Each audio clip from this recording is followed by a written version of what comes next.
नमस्कार। साहित्य तक के बुक कैफे में मैं जयप्रकाश पांडे आप सभी का स्वागत करता हूँ। आज मैं जिस पुस्तक के साथ उपस्थित हूँ उसका नाम है कल्कि 10वें अवतार का उदय।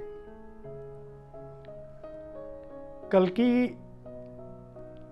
की जो परिकल्पना है हिंदू धर्म में वह यह है कि वह हमारी इस कलयुग में ईश्वर के 10वें अवतार होंगे। अब तक श्री हरि यानी भगवान विष्णु के जो अवतार हुए हैं उनमें वराह, कच्छप से लेकर श्री राम और श्री कृष्ण, आखिरी अवतार श्री कृष्ण हैं। कुछ लोग महात्मा बुद्ध को भी ईश्वर का अवतार मानते हैं। कुछ लोग अपने दूसरे धर्म गुरुओं और दूसरे संतों में भी ईश्वर के अंश को महसूस करते हैं और मान्यता है कि वो ईश्वर के किसी न किसी रूप में उनमें ईश्वर का अंश है। बहरहाल आज हम जिस पुस्तक पर चर्चा करेंगे वो कल्कि है। आशुतोष गर्ग और अत्रि गर्ग यह पिता पुत्र की जोड़ी है जिन्होंने इस पुस्तक को लिखा है।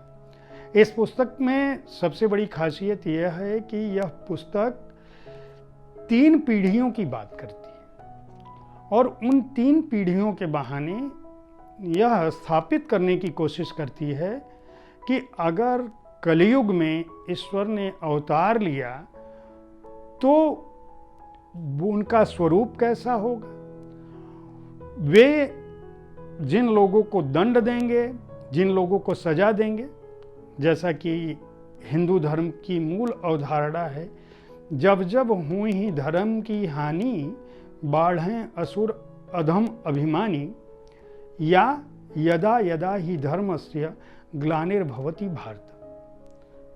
एक श्रीमद् भगवत गीता का श्लोक है, दूसरा रामचरितमानस का है और दोनों में ही इस बात की परिकल्पना की गई है कि इस धरती पर जब जब धर्म की हानि होगी, धर्म यानी जीवन पद्धति, धर्म यानी धारणा, वह धारणा जो मनुष्य के रूप में ज्ञान और विवेक के साथ हमको मिली। अगर मनुष्य अपने इस जीवन में उस धर्म और उस धारण करने की शक्ति से परे जाकर अहंकार और ज्ञान के बोझ तले इस धरती को और धरती के दूसरे जीवों को दबाता है तो ईश्वर को खुद अवतार लेकर न्याय करने आना पड़ता है। इस कहानी में 19वीं शताब्दी में शुरू होती है जब विश्व युद्ध, पहला विश्व युद्ध हुआ था। लेखक का यह कहना है कि उस विश्व युद्ध में भारत के एक गांव का सैनिक भी शामिल हुआ था और उस जमाने में उसको कल्कि ने छोटे से बच्चे को, उस सैनिक के छोटे से बच्चे को भगवान कल्कि मिलते हैं और उसको ये बताते हैं कि यह जो लड़ाई है यह मनुष्य की लिप्सा की, मनुष्य के स्वार्थ की लड़ाई है। दुनिया देशों में बटी हुई है, दुनिया बिजनेस में बटी हुई है। राजाओं को यह अहंकार होने लगा या शासकों को यह अहंकार होने लगा है कि वे भगवान हैं, इसलिए मैं इस धरती पर उनको बराबर करने के लिए इस रूप में मैं रचता हूँ।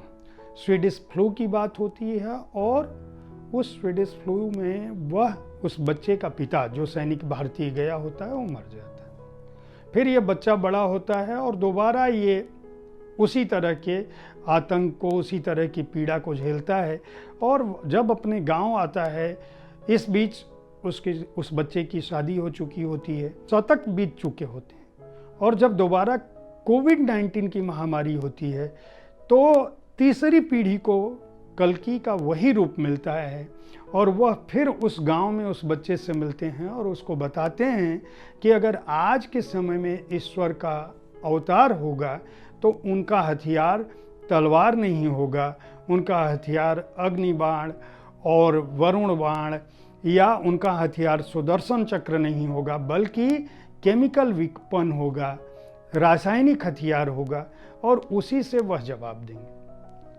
लेखक यह स्थापित करने की कोशिश करता है कि दरअसल ईश्वर का अवतार और कुछ भी नहीं है, बल्कि वह प्रकृति है जो अपने को संतुलित करने के लिए बार बार जब जब मनुष्य दूसरे जीवों की तुलना में अपने लिए संग्रह करता है, अपनी स्वार्थ लिप्सा को बढ़ाता है और इस अहंकार से भर जाता है कि इस धरती का सबसे बड़ा शासक वही है, तब प्रकृति अपने को संतुलित करने के लिए तरह तरह के खेल रचती है। जैसे डायनासोर नहीं रहे, जैसे रावण युग नहीं रहा, जैसे कंस का युग नहीं रहा, उसी तरह से अगर मनुष्य इस कोविड-19 के बावजूद, इस महामारी के बावजूद नहीं संभला तो वह अपने को समाप्त करने की कोशिश कर रहा है। पुस्तक बेहद अच्छी शैली में लिखी गई है, बहुत सहज भाषा में लिखी गई है। इसके प्रकाशक प्रभात प्रकाशन है और 160 पृष्ठ के इस उपन्यास का मूल्य 200 रुपये है। निश्चित रूप से आप सभी को यह पुस्तक पसंद आएगी। इस पुस्तक में किसी भी तरह की कमी नहीं है, शुद्ध परिकल्पना है, उपन्यास है, लेकिन उपन्यास के माध्यम से एक सीख है। कल मैं फिर ऐसी ही किसी पुस्तक के साथ आपके सामने उपस्थित होऊंगा। उम्मीद है बुक कैफे का यह एपिसोड आपको पसंद आया होगा। अगर आप प्रकाशक हैं तो आपकी पुस्तकों का स्वागत है। अगर आप पाठक हैं तो इस कार्यक्रम में आप किस तरह की पुस्तकों की चर्चा चाहते हैं, हमें ज़रूर लिखकर बताएं। आपके विचारों का स्वागत।